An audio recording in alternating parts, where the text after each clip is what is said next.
The psalmist cries out, "How long must your servant endure?" We've been dealing with this pandemic for nearly a year now. Every one of us has made a variety of adaptations to the rhythms and structures of our lives. That must continue for now. As we approach Ash Wednesday and the season of Lent, I've needed to rethink what the season of the church year should look like. This message is designed to let you in on some of my thinking and to prepare you for what is to come in this new season. The season of Lent begins this year on Wednesday, February 17th. That's Ash Wednesday. It ends on Easter Sunday, April 4th. It's possible that we will be able to return to in-person worship during that time. It is also possible that we will not. Our congregation leadership has set metrics for us to resume in-person worship. When the positivity rate for Anne Arundel County dips below 5% for 2 weeks and hospitalizations drop below 70, we may resume worship together in the sanctuary. We're making plans for Ash Wednesday to be online only. That means we'll need to adapt our practices. I've watched as all sorts of congregations are developing their plans around distribution of ashes. Their plans focus almost entirely on maintaining as much of the actual practice of ashes as possible. I'm going in a different direction.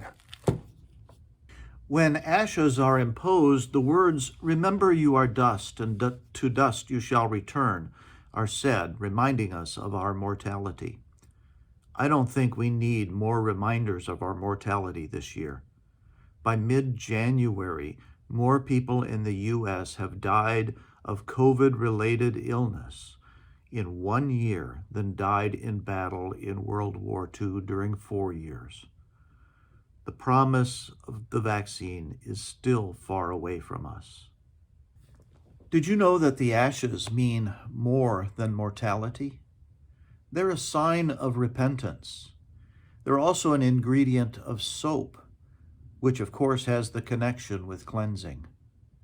To make soap from wood ash, all one needs is some wood ash, water, and some fat. Look at that. The day before Ash Wednesday is often referred to as Fat Tuesday or Shrove Tuesday.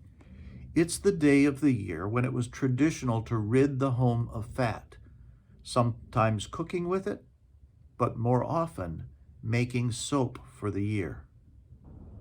What this means is that ashes and soap are prime elements at the beginning of Lent, a season of the church year marked by repentance and renewal and preparation.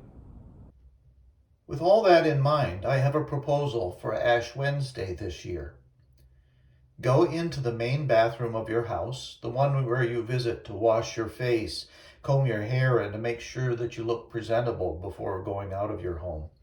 Standing where you normally stand, grab a bar of soap or a dollop of liquid soap on your finger and trace a cross of soap on the mirror where the reflection of your forehead appears.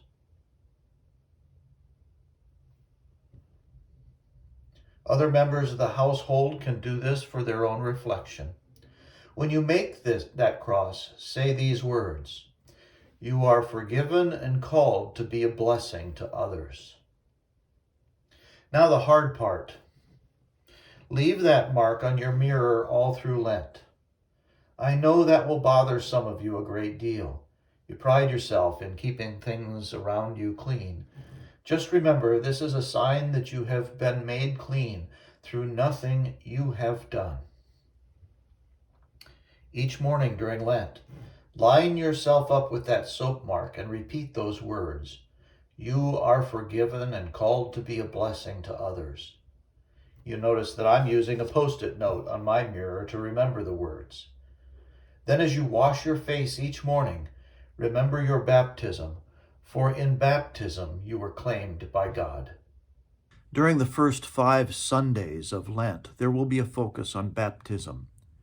In the early church, this time of Lent was used to prepare adults for baptism.